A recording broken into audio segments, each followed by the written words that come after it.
میں ڈاکٹر خان نور العین صاحبہ سے درخواست کرتا ہوں کہ جی اسلم مرزا اپنے مضامین کے آئینے میں اس موضوع پر اپنا مقالہ پیش کریں۔ نور العین صاحبہ کی خاص بات یہ ہے کہ وہ اختصار کے مفہوم کو عملی طور پر پیش کرتی ہیں۔ تاریخی شہر اورنگ آباد کی ادبی کہکشاں میں ایک دمکتا نام جناب اسلم مرزا کا بھی ہے۔ یہ وہ ستارہ ہے جو اور ستاروں سے زیادہ اونچائی پر فائز ہے، اپنے خط کی وجہ سے اور اپنے فن کی اونچائی کی وجہ سے۔ آج کی اس ادبی محفل میں ہم نے جناب اسلم مرزا کے فن کے تقریباً ہر پہلو کو چھونے والے مقالے سنے ہیں۔ میرے حصے میں جو مجھے جس موضوع پر لب کشائی کرنی ہے وہ ان کی مضمون نگاری ہے، جسے ہم نان فکشن بھی کہہ سکتے ہیں۔ ان مضامین میں سب سے زیادہ تعداد، جو کہ تقریباً 18 یا 19 ہیں، تاریخی مضامین کی ہے، جو کہ اسلم مرزا نے بڑی ہی محنت اور جان فشانی سے لکھے ہیں اور جو ان کی انتھک تحقیق کا نتیجہ ہیں۔ سید شاہ اشرف بیابانی نے 1503 میں نوسرہار مثنوی لکھی، جو 1800 ابیات پر مشتمل ہے، جس میں واقعہ کربلا اور شہادت حضرت حسین کو موضوع سخن بنایا گیا۔ اس مضمون میں مثنوی کے زبان و بیان پر نہایت عرق ریزی سے روشنی ڈالی گئی، چونکہ نوسرہار ہندوستان میں لکھی جانے والی صنف مرثیہ کی یہ سب سے پہلی اور اہم مثنوی ہے جو ہمیں اس عہد میں اردو زبان کے لسانیاتی رنگ و آہنگ سے متعارف کرواتی ہے۔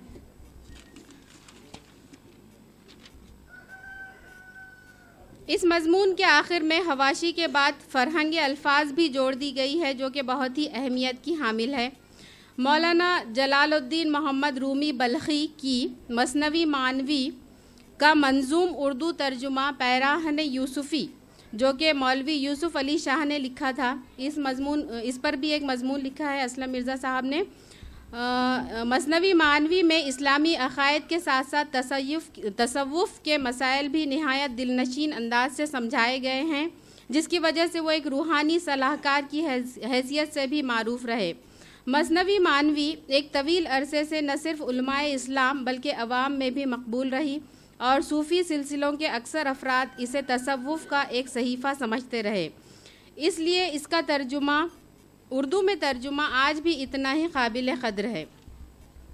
اسلم مرزا صاحب کی طبیعت شروع سے ہی تحقیق کی طرف مائل رہی، جس کی وجہ سے انہوں نے شہر اورنگ آباد کے بارے میں پوچھے گئے سوالات کے جواب میں ایک اچھا خاصا مضمون تحریر کر دیا۔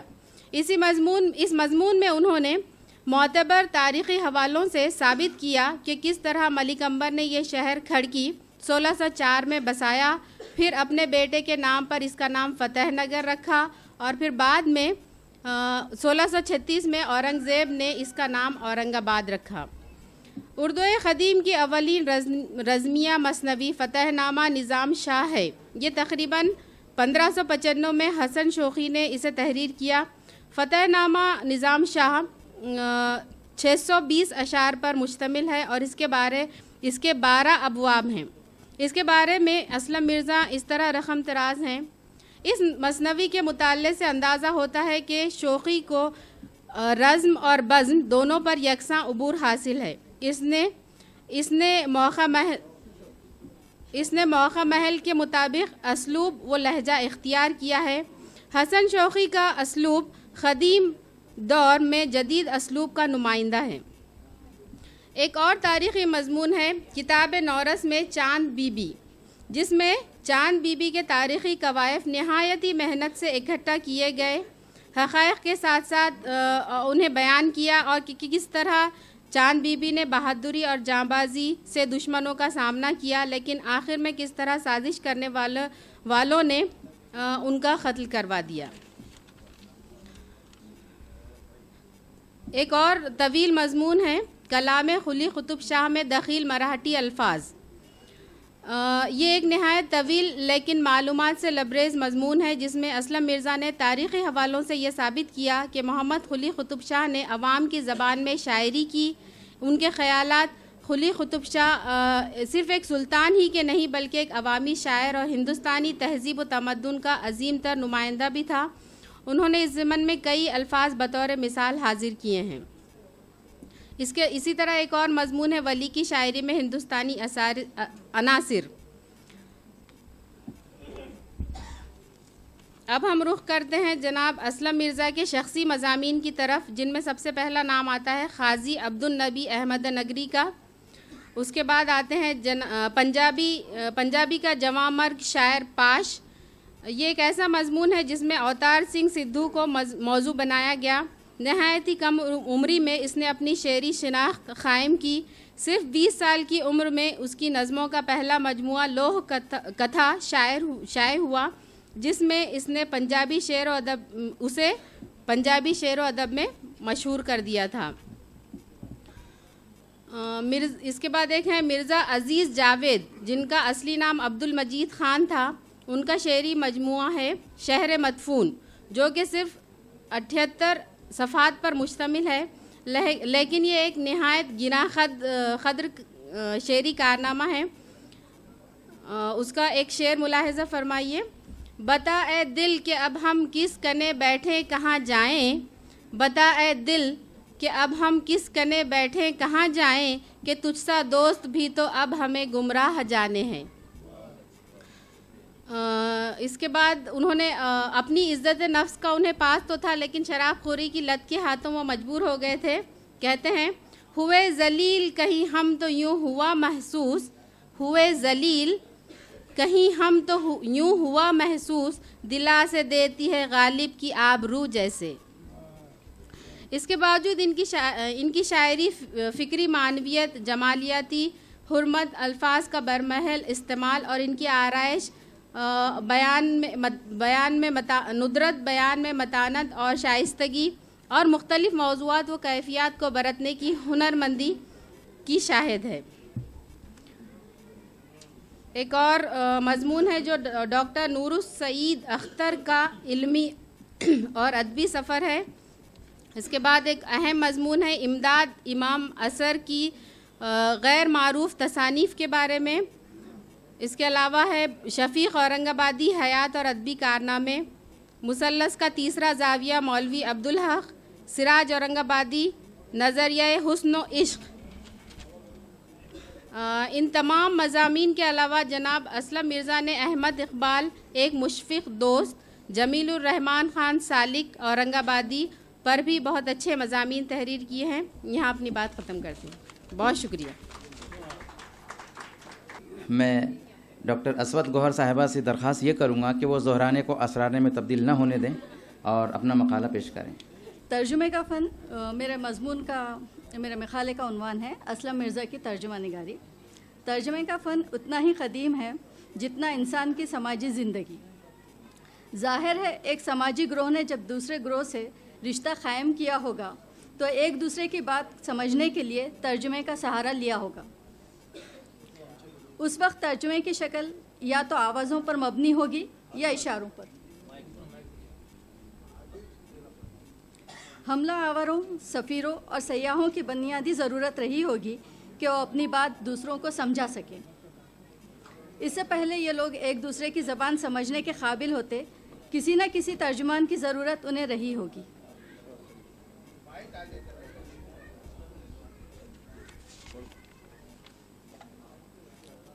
قدیم ہندوستان کی غیر معمولی ترقی یافتہ تہذیب کو دیکھتے ہوئے یقین کے ساتھ کہا جا سکتا ہے کہ اس عہد میں ترجمے کا رواج عام رہا ہوگا.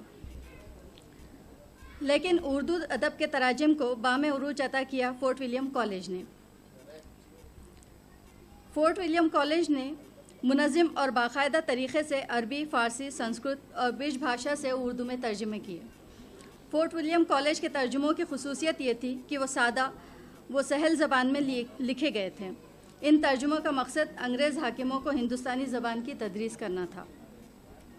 فورٹ ولیم کالج کے علاوہ دہلی کالج، سر سید احمد خان کی قائم کردہ سائنٹیفک سوسائٹی، حیدرآباد کی دارالترجمہ اور دارالمصنفین اعظم گڑھ جیسے اداروں نے اردو ترجمہ نگاری کے فن کو بہت فروغ دیا. ان اداروں کی کاوشوں سے اردو زبان و ادب کا دامن بہت وسیع و کشادہ ہوا اور فن ترجمہ نگاری کو اردو ادب میں مستقل حیثیت ملی. آئیے اب بات کرتے ہیں اسلم مرزا صاحب کی ترجمہ نگاری کی. انہوں نے اب تک 6 کتابیں ترجمہ کی ہے.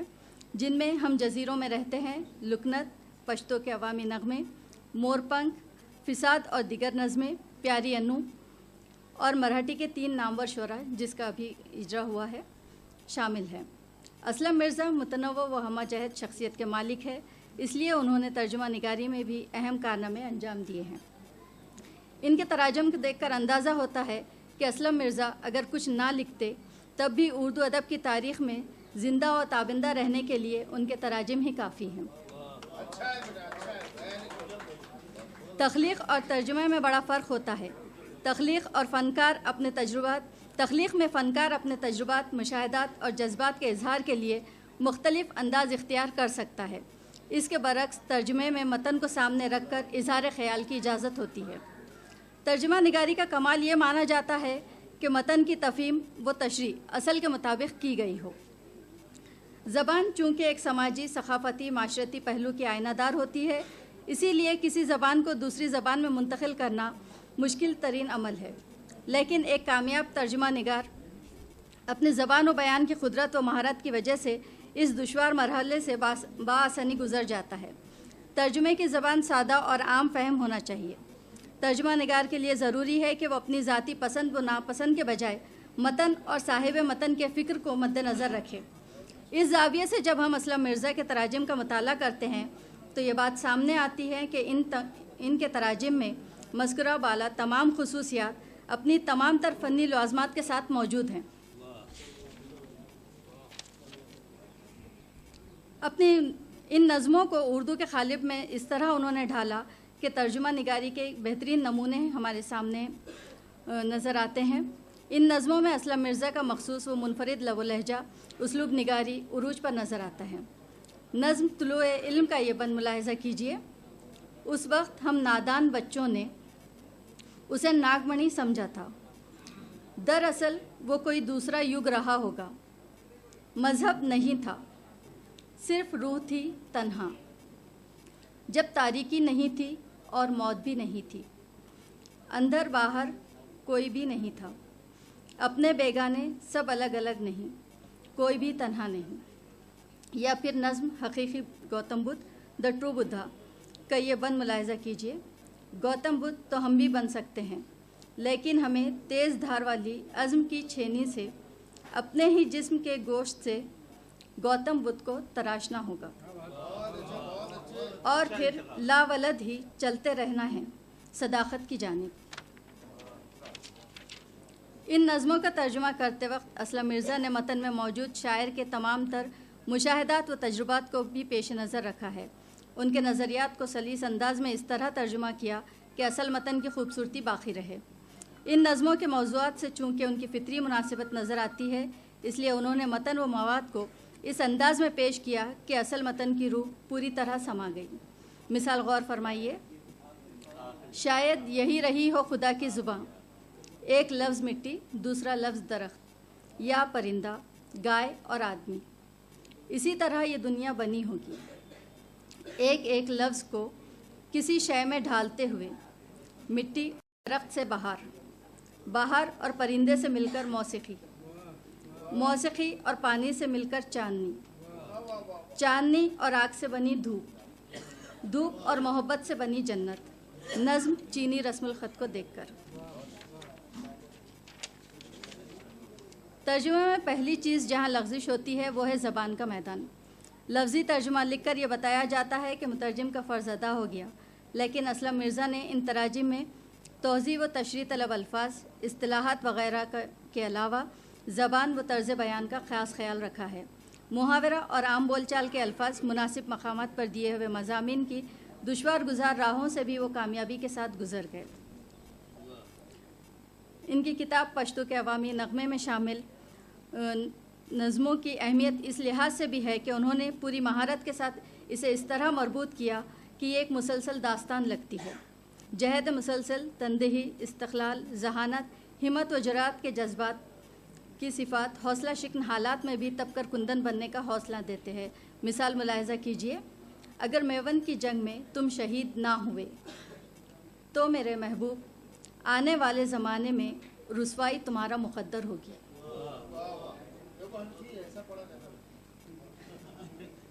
ایک اور بند ملاحظہ کیجیے. اے میرے محبوب، میدان جنگ میں دشمنوں کو پیٹ نہ دکھانا، میری ہمجولیاں مجھے تانے دیں گی. اسلم مرزا کے ترجموں کا مطالعہ کرنے سے یہ اندازہ ہوتا ہے کہ انہیں زبان و بیان پر قدرت تو حاصل ہے ہی، ساتھ ساتھ وہ دیگر زبانوں کی تہذیب سے بھی واقفیت رکھتے ہیں. کوئی بھی مترجم اس وقت ہی کسی تخلیق یا تصنیف کا ترجمہ کرتا ہے جن سے اس کی حد درجہ دلچسپی ہو یا تخلیق کار سے وہ گہری وابستگی رکھتا ہو. اسلم مرزا نے بھی انہی تخلیقات کو منتخب کیا جس نے انہیں اپنا شیدا بنا لیا. لہٰذا ترجمہ کرنے میں انہوں نے حد درجہ دلچسپی کا ثبوت دیا اور پوری لگن اور سچے جذبے کے ساتھ ترجمہ نگاری کے اس اہم اور دقیق کام کو کامیابی کے ساتھ پیش کر کے ترجمہ نگاری کے فن کے ساتھ انصاف کیا. بہت بہت شکریہ. ہمارے آج کے روح رواں محترم اسلم مرزا صاحب کے لیے جو ہم نے ان کا استقبال کیے، میں سمجھتا ہوں اصلی استقبال شاید اب ہونے جا رہا ہے کہ جتنے مقالے یہاں پیش کیے گئے ہیں وہ مقالے ایک فائل کی شکل میں اسلم مرزا صاحب کی خدمت میں پیش کیے جا رہے ہیں. یہ نئے قلم کاروں کی طرف سے ایک حسین تحفہ ہے جو ان کی خدمت میں پیش کیا جا رہا ہے. کر لیجئے قبول محبت کے نام پر، کر لیجئے قبول محبت کے نام پر، میرا خلوص دیکھیے تحفہ نہ دیکھیے. نے مجھے یہاں بھیجا.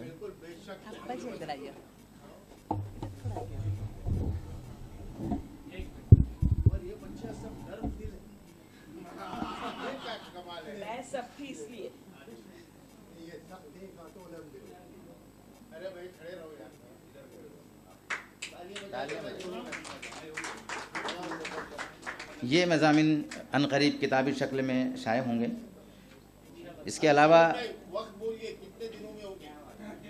انشاءاللہ اس کے بعد ہونے والے کسی بھی پروگرام میں اس کا رسمی اجرا عمل میں لانے کی کوشش کریں گے. انشاءاللہ رسمی اجرا عمل میں لانے کی کوشش کریں گے انشاءاللہ.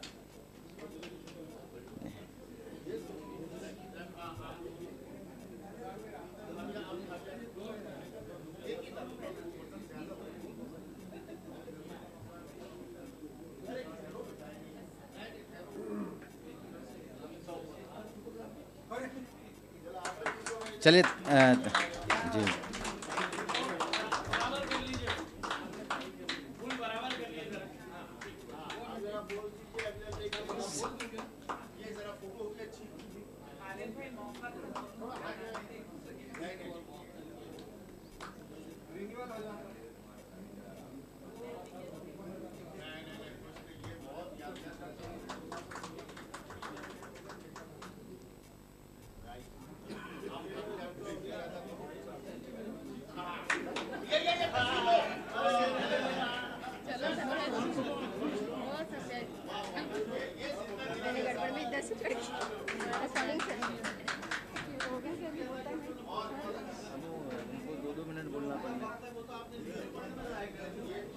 میں اسلم مرزا صاحب سے شعر کے ساتھ انہیں مدعو کرتا ہوں. میں قلم کا بادشاہ ہوں، میری مملکت کتابیں. میں قلم کا بادشاہ ہوں، میری مملکت کتابیں. یہ نظر کشا ریاست کوئی لے سکے تو لے لے. جہاں تیرگی کو دیکھا وہی اپنے گھر کو پھونکا. میرا یہ جنون خدمت کوئی لے سکے تو لے لے. اسلم مرزا صاحب ہمارے سامنے حاضر ہو رہے ہیں. میں سامعین سے جو جن کی سماعتیں ادھر ہیں ان سے درخواست دیں کہ وہ زوردار تالیوں سے اسلم مرزا صاحب کا استقبال کریں. بزم اورنگ ادب کے صدر عزیزی احمد اورنگ آبادی اور بزم تطہیر ادب کی صدر نشین عزیزہ ڈاکٹر اسود گوہر صاحبہ اور ان دونوں انجمنوں کے فعال اراکین نے مجھ خاکسار کے اعزاز میں یہ ایک روزہ سیمینار اور اس کے بعد طرحی مشاعرے کا اہتمام کیا ہے. میری حیات اور شخصیت اور میرے ادبی کاموں کا احاطہ کرتے ہوئے ذہین اسکالرز نے جامع مقالات پیش کیے ہیں. آج میں نے صحیح معنوں میں خود کو نئی نسل کے حوالے کر دیا، اس کا احساس ہوا. احمد اورنگ آبادی نے میری حیات اور میرے کاموں پر کافی طویل خوبصورت مضمون پڑھ کر مجھے